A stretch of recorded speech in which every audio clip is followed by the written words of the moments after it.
Hello guys, आज की video में हम ग्यूनो गाइडेन के चैप्टर 2 को कवर करेंगे और अगर तुमने इसका पार्ट 1 नहीं देखा है तो उसका लिंक तुम्हें डिस्क्रिप्शन में मिल जाएगा। तो चलो अब इस वीडियो को स्टार्ट करते हैं। ये चैप्टर स्टार्ट होता है याई के फादर के फ्लैशबैक के साथ। इसमें याई ने एक डियर को मारा होता है। तब उसका फादर उससे पूछता है कि क्या तुमने इसके लिए प्रे किया है। याई बोलती है हाँ। तब उसका फादर उसको डियर की खाल खुद उतारने के लिए बोलता है। तब याई बोलती है हाँ मुझे पता है, हमने इसको मारा है, तब हमें जीना होगा, और अपने फादर से पूछती है कि क्या अब मैं बड़ी हो चुकी हूँ। फिर याई हंसते हुए बोलती है कि आज हम हॉट पॉट डियर खाएंगे। याई की बात सुन के उसका फादर स्माइल करता है। नेक्स्ट पैनल में हम प्रेजेंट में आ जाते हैं। गियू शिनोबू को याई का ख्याल रखने के लिए बोलता है। तब याई गियू को रुकने के लिए बोल ही रही होती है, लेकिन उतने में शिनोबू गियू से बोलती है कि क्या तुम इसको अकेले हैंडल कर लोगे, शायद मेरे को तुम्हारी मदद करनी चाहिए, मेरा पॉइजन इसको बहुत जल्दी मार देगा। फिर याई चिल्ला के गियू को रुकने के लिए बोलती है। तब गियू याई से बोलता है कि तुम्हारी समझ में आ ही रहा होगा कि ये एक डीमन है, अब ये ह्यूमन नहीं है, ये सिर्फ एक मॉन्स्टर है, और याई को अपने आप को तैयार करने के लिए बोलता है। फिर गियू याई के फादर की तरफ भागते हुए बोलता है कि ये चीज अब तुम्हारा फादर नहीं है। तब याई का फादर एक बोन वेपन बना के गियू के ऊपर फेंक देता है, लेकिन गियू उसको बड़े आराम से रोक देता है और वाटर ब्रीडिंग का यूज कर उसका हाथ काट देता है। फिर गियू वाटर ब्रीडिंग की फोर्थ फॉर्म यूज करके याई के फादर के सर को काट देता है। तब याई के फादर का कटा हुआ सर याई की तरफ देखकर उसको जीने के लिए बोलता है। गियू उसकी बात सुनकर चौंक जाता है और फिर गियू शिनोबू को बोलता है कि ये खत्म हो चुका है। तब शिनोबू गियू से बोलती है हाँ ये फाइनली खत्म हो चुका है। तभी याई अपने ऊपर बंदूक रख के बोलती है कि अब मेरे को पीस मिलेगा और अपने आप को मारने की कोशिश करती है। शिनोबू और गियू उसको बचाने के लिए भागते हैं, लेकिन वो उससे बहुत ज्यादा दूर होते हैं। फिर याई अपने ऊपर गोली चला देती है, लेकिन उसकी गन जाम हो जाती है और शिनोबू याई से उसकी गन छीन लेती है। फिर याई रोते हुए बोलती है क्यों, अभी क्यों, ये गन जाम क्यों हुई, मैंने इसको अच्छे से क्लीन किया था, मेरे को मरने दो। फिर वो चिल्ला के बोलती है कि मेरा फादर डीमन बन के लोगों को खाने लग गया, मैंने तारों को खो दिया, मैंने अपने घर को खो दिया, अब मेरे पास कुछ भी नहीं है, तुम्हें समझ में नहीं आएगा, तुम मेरे को अकेले छोड़ के मेरे बारे में भूल जाओ। तब गियू याई की बात सुनकर उससे बोलता है कि शायद तुम्हारे फादर के लास्ट वर्ड में वो तुम्हें जीने के लिए बोल रहा था।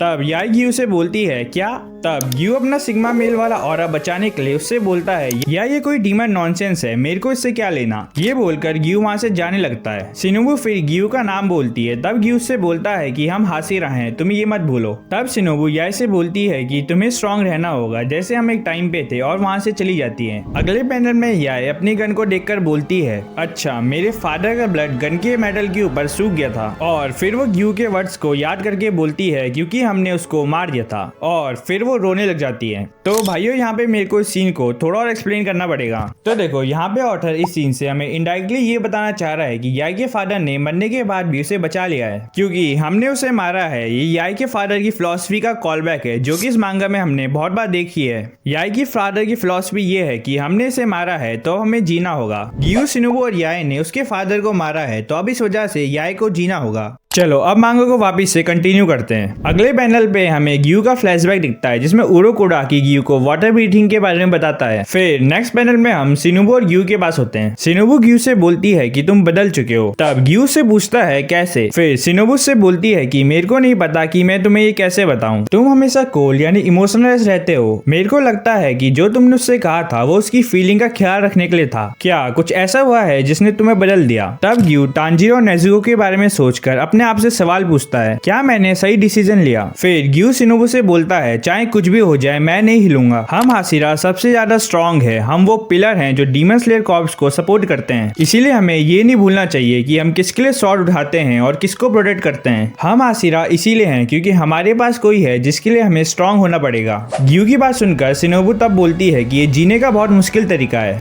तभी उनका खाना आ जाता है और शिनोबू बोलती है कि ये बहुत अच्छा लग रहा है, और फिर वो गियू की तरफ देखती है। गियू को देखकर सब शॉक हो जाते हैं। तब गियू शिनोबू से पूछता है कि क्या हुआ। फिर वो बोलती है कि मैंने तुम्हें कभी स्माइल करते हुए नहीं देखा है। तब गियू से बोलता है कि तुम प्लीज मुझे खाते हुए मत देखो। तो यहीं पे ये मांगा खत्म हो जाती है, और लास्ट में तो राइटिंग में इस मांगा ने मेन सीरीज को भी पीछे छोड़ दिया था। ये ऑथर एब्सोल्युटली कुक कर रहा था। अब अगर तुम वीडियो यहाँ तक देख रहे हो तो मुझे कमेंट करके बताओ कि तुम्हें ऐसे ही कागुराबाची के ऊपर वीडियो देखनी है या नहीं। मैं अब इस वीडियो को यहीं पे खत्म कर रहा हूँ। 領域展開福間水氏